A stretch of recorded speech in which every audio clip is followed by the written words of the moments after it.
by running Jupyter Notebook command on my command prompt, and it launched my notebook here. And what I'm going to do is create a new notebook. Now, to save some time on recording, I have some code snippet which I'm going to just copy directly. So I have this first data frame which contains temperature information on different cities.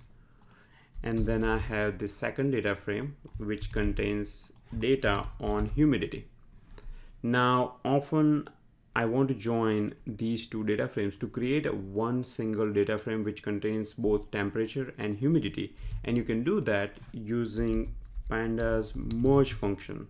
So you can say pd.merge your first data frame, your second data frame, and the column on which you want to perform this merge.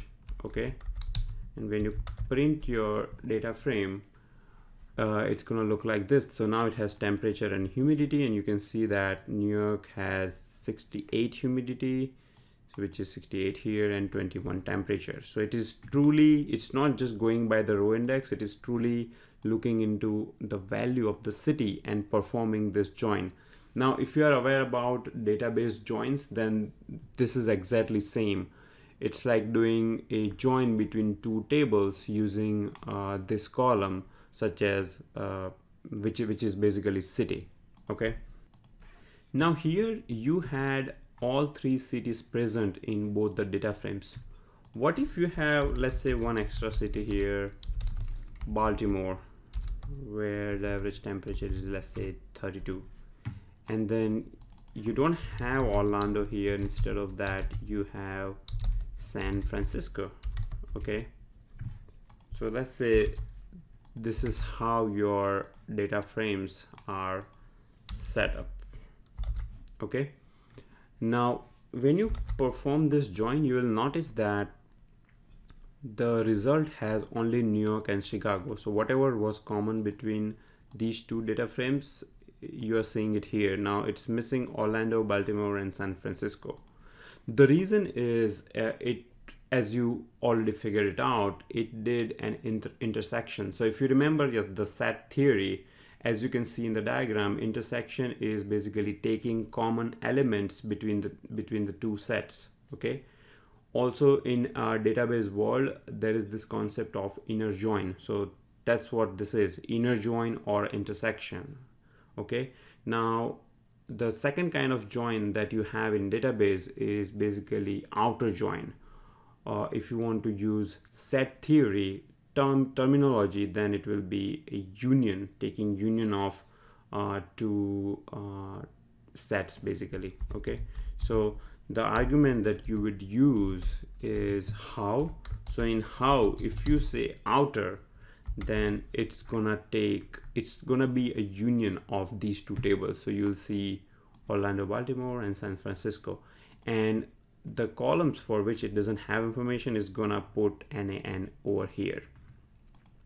Okay, so we saw outer join, then inner join is default, is whatever you see when you don't supply how column. So if you do pandas merged documentation, you will see that by default how is inner. Okay, all right.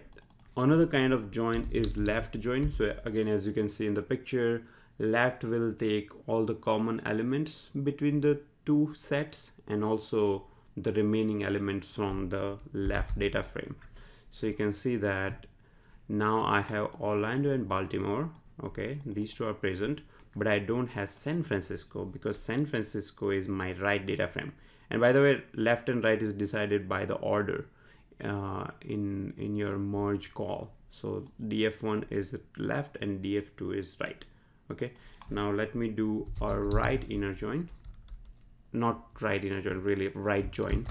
So in right join, you will see elements from right data frame. So you can see San Francisco and of course the common elements, but you don't see now Orlando and Baltimore. Going back to outer join, when you have this result data frame, sometimes you might want to know from which data frame these elements come in. So for example, this has an AN, so you know either it came from left or right. Okay, so in order to know that, you can use indicator flag. So by default it is set to false, but if you set it to true, you will get this additional merge column where it will say if you know where this data came from. So for example, this was present in both the data frames, so it says both. Then it says left only, which means Orlando was present only in the left data frame. So this could be useful sometimes. We also have one more argument called suffixes. So let's say you have common columns in both the data frames. So again, I'm going to copy some code snippet here. Okay, so let's say this is your data frame which has both humidity and temperature, and then you have your second data frame here which also have humidity and temperature. Okay, now when you join these two, so I'll again do like pd.merge df1 df2, and your on would be city.